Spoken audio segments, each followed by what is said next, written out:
Hello everyone, how are you all? I hope you guys are doing well. So guys, welcome back to our channel and आज के session में हम लोग discuss करेंगे, जैसा कि हमने अपनी प्रीवियस वीडियो में भी डिस्कस किया था, क्विज ऑन करंट अफेयर्स। तो आपका जो करंट अफेयर्स रहता है उस पर हम क्विज डिस्कस करेंगे। अपनी लास्ट वीडियो में हमने 10 क्वेश्चंस डिस्कस किए थे जुलाई मंथ के करंट अफेयर्स पे, जो कि बेस्ड थे।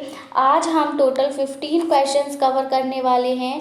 ये क्वेश्चंस भी आपके जुलाई में जो भी करंट अफेयर्स हैं उस पर बेस्ड हैं और वीडियो आपके all competitive exam point of view के अकॉर्डिंग बहुत ही ज़्यादा बेनिफिशियल वीडियो आपके लिए प्रूव होगी। तो वीडियो को विदाउट स्किप के लास्ट तक ज़रूर देखें ताकि आपसे कोई भी इंपॉर्टेंट इन्फॉर्मेशन यहाँ पर मिस ना हो, इंपॉर्टेंट क्वेश्चन मिस ना हो। साथ ही हम जो भी एक्स्ट्रा इन्फॉर्मेशन आपको प्रोवाइड करते हैं वो भी आपको मिल सके। तो that's it. And one more thing, अगर अभी तक आपने हमारे चैनल को सब्सक्राइब नहीं किया है या फिर आप हमारे चैनल पर नए हैं तो ऐसी ही महत्वपूर्ण अपडेट्स पाने के लिए, इंपॉर्टेंट क्वेश्चंस पाने के लिए चैनल को सब्सक्राइब करें और बेल आइकन को प्रेस करना बिल्कुल ना भूलें ताकि हम अपनी जब भी न्यू वीडियो अपलोड तो नोटिफिकेशन सबसे पहले आपको मिले।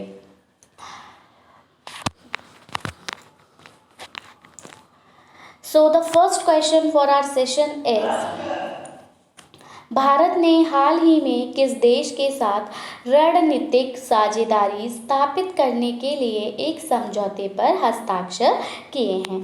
ऑप्शन है आपके मिस्र, म्यांमार, अफगानिस्तान या फिर श्रीलंका।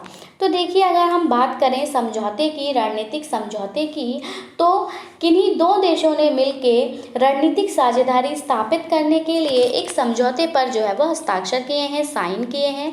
दोनों देशों के बीच अगर हम बात करें तो ये जो रणनीतिक साझेदारी है, दोनों देशों के बीच इस रणनीतिक साझेदारी के जो है वो प्रमुख 4 घटक यहाँ पर शामिल होंगे। इस रणनीतिक साझेदारी में प्रमुख 4 घटक शामिल होंगे।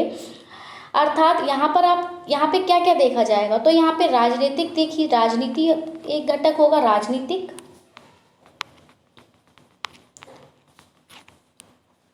दूसरा घटक होगा रक्षा और सुरक्षा सहयोग।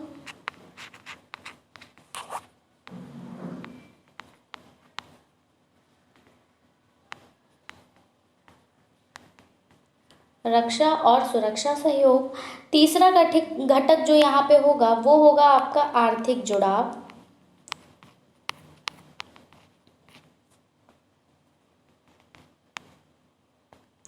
और चौथा घटक जो होगा वो होगा विज्ञान और शिक्षा।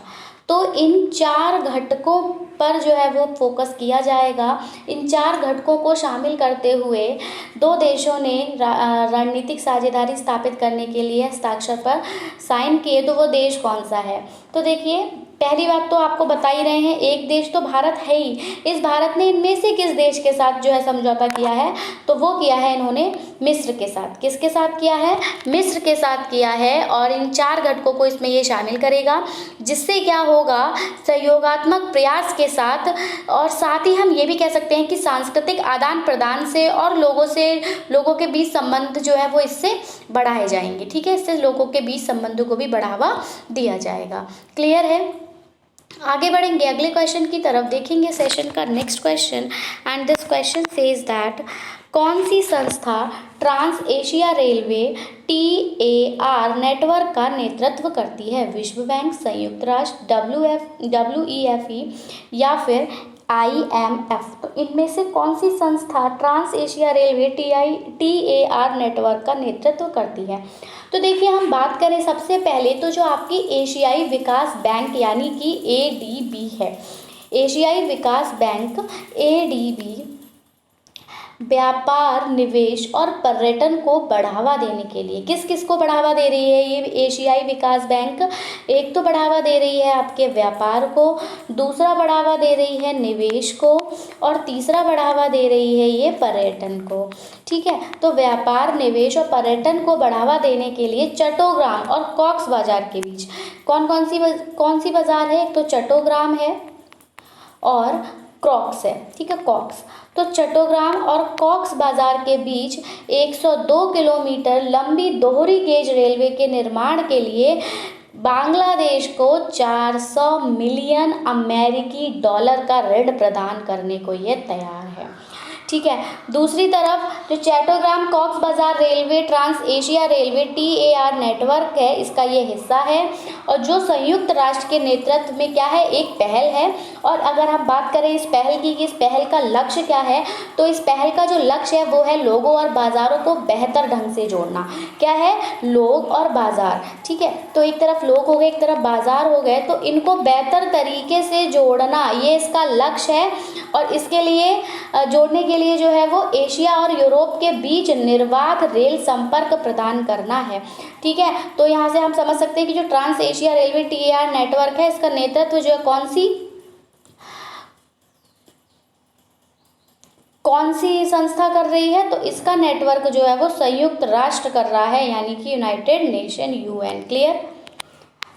Next question number 3। Sutirtha Mukherjee और अयहिका मुखर्जी किस खेल से संबंधित है। अब यहाँ पे आपकी दो मुखर्जी हैं, एक तो सुतीर्था मुखर्जी है, रानी मुखर्जी से याद कीजिए, या फिर एक अयहिका मुखर्जी है। तो ये दोनों किस खेल से संबंधित हैं, बैडमिंटन, टेनिस, टेबल टेनिस या फिर स्क्वैश।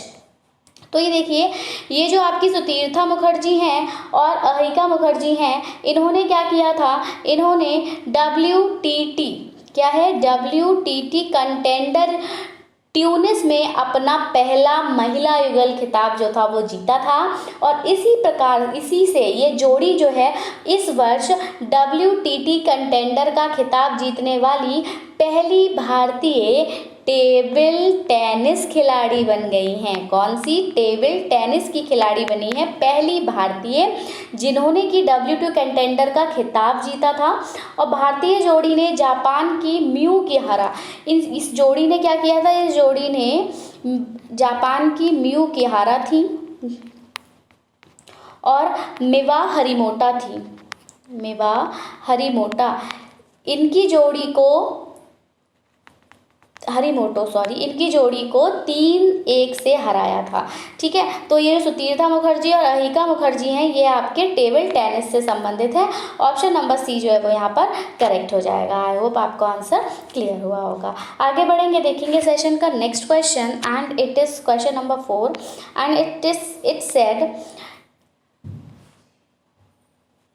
किस केंद्रीय मंत्रालय ने स्वच्छ सर्वेक्षण 2023 मेरा शहर मेरी पहचान सर्वेक्षण शुरू किया है।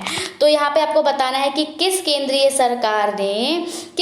मंत्रालय ने स्वच्छ सर्वेक्षण 2023 मेरा शहर मेरी पहचान सर्वेक्षण शुरू किया। आवास और शहरी मामलों का मंत्रालय, गृह मंत्रालय या फिर जल शक्ति मंत्रालय या फिर MSME मंत्रालय। तो देखिए, आवास और शहरी मामलों के मंत्रालय जो होते हैं MO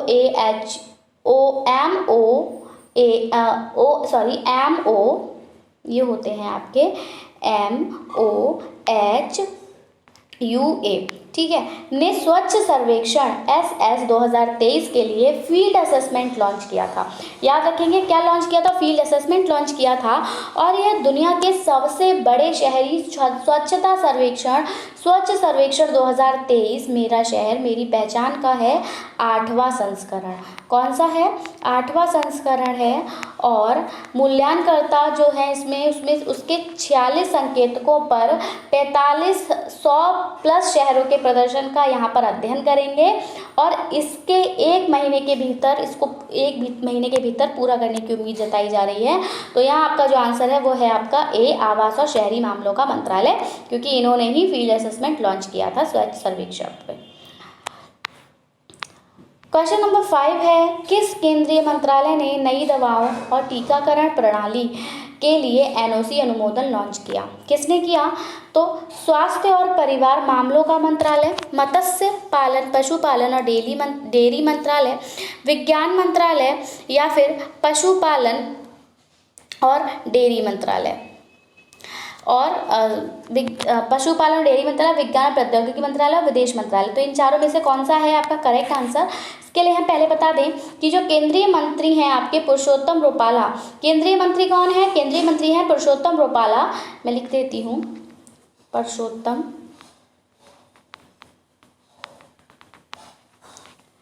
रुपाला।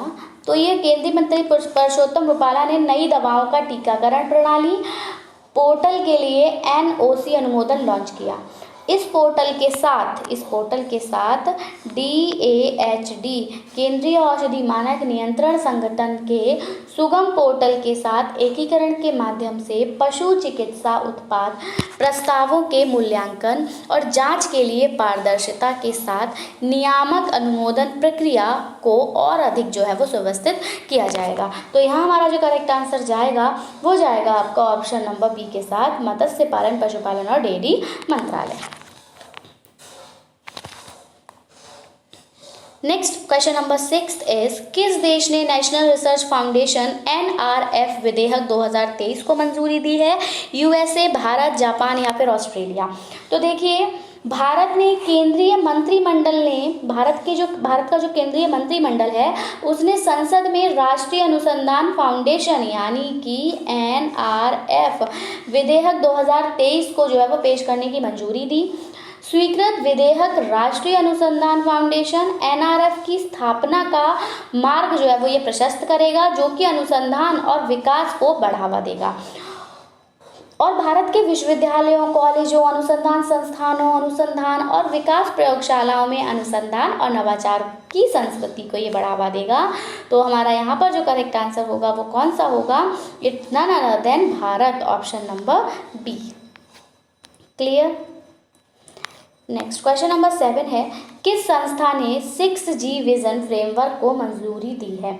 अब ये 6G विजन फ्रेमवर्क किस संस्था के द्वारा मंजूर किया गया? NASSCOM, NITI Aayog, ITU, IMF। देखो 6G विजन फ्रेमवर्क को आधिकारिक तौर पर अंतर्राष्ट्रीय दूरसंचार संघ, जिसको हम ITU के नाम से जानते हैं, किसके नाम से जानते हैं? ITU के नाम से जानते हैं, इसके द्वारा अनुमोदित किया गया है। भारत का प्रतिनिधित्व करने वाले संचार मंत्रालय के दूरसंचार विभाग ने इस रूपरेखा को तैयार करने में महत्वपूर्ण भूमिका निभाई है और प्रधानमंत्री नरेंद्र मोदी ने इसको 23 मार्च, याद रखेंगे, प्रधानमंत्री नरेंद्र मोदी ने इसको 23 मार्च 2023 को भारत 6G विजन दस्तावेज जारी किया है। तो ऑप्शन नंबर हो जाएगा यहाँ पर सी, ITU। नेक्स्ट क्वेश्चन इज किस केंद्रीय मंत्रालय ने संसाधन पर्याप्तता योजना ढांचे के लिए दिशा निर्देश जारी किए? किसने किए हैं? विज्ञान और प्रौद्योगिकी मंत्रालय, बिजली मंत्रालय, पर्यावरण, वन और जलवायु परिवर्तन मंत्रालय, वाणिज्य और उद्योग मंत्रालय। तो देखिए बात सुनेंगे, केंद्रीय विद्युत प्राधिकरण, ठीक है, केंद्रीय विद्युत प्राधिकरण यानी हम जिसको बोलते हैं CEA, इसके परामर्श से, CEA के परामर्श से केंद्रीय मंत्रालय ने भारत के लिए संसाधन पर्याप्तता योजना ढांचे के लिए दिशा निर्देश जो थे वो जारी किए थे। यह दिशा निर्देश विद्युत संशोधन नियम 2022, विद्युत संशोधन नियम कब हुआ था? 2022 में हुआ था। तो 2022 के जो नियम 2022 का जो नियम 16 था उसके अनुसार ये तय किए गए थे। दिशा निर्देश जो है वो ये सुनिश्चित करेंगे कि लागत प्रभावी तरीके से बिजली की मांग को पूरा करने के लिए डिस्कॉम द्वारा संसाधनों की अग्रिम खरीद के लिए एक रूपरेखा तैयार करके देश के विकास को बिजली देने के लिए पर्याप्त बिजली उपलब्ध कराई जाए। क्लियर? तो यहाँ हमारा जो करेक्ट आंसर जाएगा दैट गोज विद बिजली मंत्रालय, जिसको हम विद्युत मंत्रालय के नाम से भी जानते हैं। नेक्स्ट क्वेश्चन है पिनंगा भूमिगत क्षेत्र कौन सा शहर जमीन के नीचे फूल और फल देने की क्षमता रखता है और किस पौधे की प्रजाति से ये संबंधित है? ताड़, आम, नारियल या फिर आम? तो इसमें आपको बहुत ध्यान से देखना है। देखो एक हालिया वैज्ञानिक था, ठीक है, तो एक हालिया वैज्ञानिक खोज के अनुसार अगर देखा जाए तो पिनंगा सब ट्रेनिया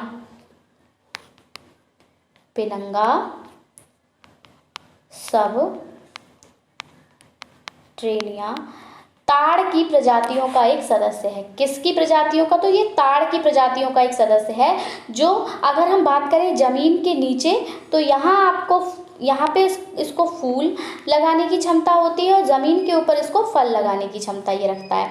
यह प्रजाति कहाँ पाई जाती है? तो यह प्रजाति दक्षिण पूर्व एशिया, इस प्रजाति की अगर हम बात करें तो यह आपको दक्षिण पूर्व एशिया के उष्णकटिबंधीय, दक्षिण पूर्व एशिया के उष्णकटिबंधीय द्वीप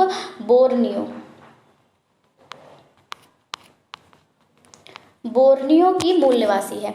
और विज्ञान के लिए ज्ञात ताड़ की 2500 प्रजातियों में से यह एक प्रकार की ताड़ की प्रजाति है। ताड़ की प्रजाति भी पूछ ली जाती है तो 2500 है लगभग। उनमें से एक ये है पिनंगा सब्ट्रेनिया, ठीक है, जो कहाँ है, जो आपको दक्षिण पूर्व एशिया की उष्णकटिबंधीय द्वीप बोर्नियो की निवासी है ये। और ये जमीन के नीचे फूल और फल, ऊपर फल लगाने की क्षमता जो है वो रखती है। आगे बढ़ेंगे अगले क्वेश्चन की तरफ, देखेंगे सेशन का next question and it is वित्तीय प्रोत्साहन योजना के अनुसार सकल राज्य घरेलू उत्पाद GSDP का कितना प्रतिशत राज्यों को उधार लेने के लिए उपलब्ध है। तो देखो, व्यय विभाग ने वित्तीय प्रोत्साहन प्रदान करके बिजली क्षेत्रों में राज्यों द्वारा सुधारों को बढ़ावा दिया है, जिसके तहत राज्यों को सालाना सकल राज्य घरेलू उत्पाद GSDP का 0.5% तक अतिरिक्त उधार लेने की जगह उपलब्ध है। 2021-22 से 2024-25 तक 4 साल की जो है यहाँ पर अवधि है और कुल 12 राज्यों को रुपए मिले हैं यहाँ पर। और बिजली क्षेत्र में सुधारों को लागू करने के उनके प्रयासों के लिए प्रोत्साहन में याद रखेंगे 66,413 करोड़ रुपए जो यहाँ पर दिए गए हैं। आगे बढ़ेंगे, देखेंगे सेशन का next question and it is किस राज्य केंद्र शासित प्रदेश ने देश की पहली पुलिस ड्रोन यूनिट शुरू की है। इंपॉर्टेंट क्वेश्चन है, बहुत बार पूछा जाएगा आपके कॉम्पिटिटिव एग्जाम में। किस राज्य केंद्र शासित प्रदेश ने देश की पहली पुलिस ड्रोन यूनिट शुरू की है। केरल ने की, तमिलनाडु ने, कर्नाटक ने, राजस्थान ने। तो याद रखेंगे कि ग्रेटर चेन्नई पुलिस ने, किसने, ग्रेटर चेन्नई पुलिस। तो ग्रेटर चेन्नई पुलिस ने तमिलनाडु की राजधानी शहर में हवाई निगरानी करने के लिए देश की पहली पुलिस ड्रोन यूनिट की शुरुआत की है। और यूनिट में 3 श्रेणियों में 9 ड्रोन शामिल है, ठीक है। तो 3 सीरीज के जो है वो 9 ड्रोन आपको देखने को मिलेंगे इस यूनिट में, जिन्हें 20 प्रशिक्षित पुलिस कर्मियों द्वारा संचालित किया जाएगा। तो ऑप्शन यहाँ पर हो जाएगा आपका बी। बहुत इंपॉर्टेंट क्वेश्चन है ये। नेक्स्ट हम आगे बढ़ेंगे अगले क्वेश्चन की तरफ और ये क्वेश्चन है आपका National Defence Mobilisation Office NDMO किस देश से संबंधित है। तो देखो, People's Republic of China, People's Republic of China. तो पीपल्स रिपब्लिक ऑफ चाइना, जिसको हम PRC कहते हैं, तो इसी ने हाल ही में National Defence Mobilisation Office NDMO बनाया है और अपने रिजर्व कार्मिक कानून में महत्वपूर्ण संशोधन पेश किया है। NDMO Beijing, Shanghai Shandong, Fujian, Wuhan, Tibet, inner Mongolia आदि में ये स्थापित किए जा रहे हैं, जो मुख्य रूप से रूस और यूक्रेन के बीच चल रहे संघर्ष से प्राप्त अंतर्दृष्टि से जो है वो प्रभावित है। तो हमारा यहाँ पर करेक्ट आंसर है option number B, that is जी। नेक्स्ट क्वेश्चन है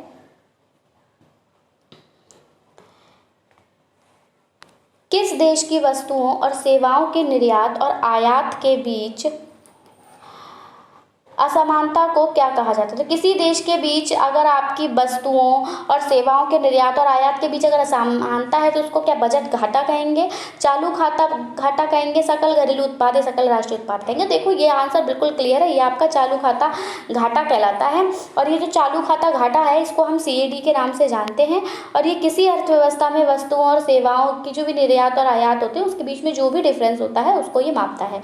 वित्तीय वर्ष अगर हम देखें 2022 और 2023 की चौथी तिमाही में भारत के चालू खाते घाटे CAD में सकल घरेलू उत्पाद GDP के 0.2% की कमी जो है वो देखने को मिली थी, जबकि पिछली तिमाही में ये जो थी वो 2% थी। क्लियर। क्वेश्चन नंबर नेक्स्ट है किस संगठन ने ओजोन UV बुलेटिन जारी किया है। FAO, UNEP, WMO या नासा। तो देखो 7 साल के अंतराल के बाद अगर हम देखें तो विश्व मौसम विज्ञान संगठन, जिसको हम कहते हैं WMO, WMO ने ओजोन यूवी बुलेटिन को फिर से शुरू किया, जो ओजोन परत की लगातार बहाली को दर्शाता है। और वार्षिक बुलेटिन वैश्विक समतापमंडलीय ओजोन स्तर और परावैंगनी विकिरण के संबंध में नवीनतम विवरण जो है वो ये प्रदान करता है। तो यहाँ आपका ऑप्शन हो जाएगा WMO, option number C. And the last question for our session is, किस संस्था ने light combat aircraft LCA Tejas विकसित किया है? HAL, DRDO, BEL, ISRO. देखो बाहर, अब हम यहाँ पे देखेंगे तो भारतीय वायुसेना, याद रखेंगे भारतीय वायुसेना 1 जुलाई 2023 को स्वदेशी लाइट कॉम्बैट एयरक्राफ्ट की 7वीं वर्षगांठ जो है वो मना चुकी है। मूल रूप से अगर हम बात करें तो 2003 में तेजस नाम दिया गया और यह विमान एक बहुमुखी मंच है जो अपनी श्रेणी के भीतर असाधारण क्षमताओं के लिए प्रसिद्ध है। और रक्षा अनुसंधान और विकास संगठन DRDO द्वारा डिजाइन किया गया बहुउद्देशीय तेजस लड़ाकू विमान वायु रक्षा, समुद्री टोही और हमले की भूमिका निभा सकता है। एक बटन के प्रेस के साथ भूमिकाओं के बीच स्विच कर सकता है। तो यहाँ हमारा जो करेक्ट आंसर आप समझ ही गए होंगे क्या है, DRDO है। आई होप आपको आंसर क्लियर हुआ होगा। If you have any query regarding anything you can ask in the comment section. And अगर वीडियो पसंद आया हो तो प्लीज़ इसको लाइक करें और शेयर करें अपने फ्रेंड्स में, ताकि उनको भी इसका बेनिफिट मिल सके। तो that's it from my side. मिलेंगे हम अपनी एक नई वीडियो के साथ। Till then take care and bye bye. Thanks for watching. Thanks, have a nice day.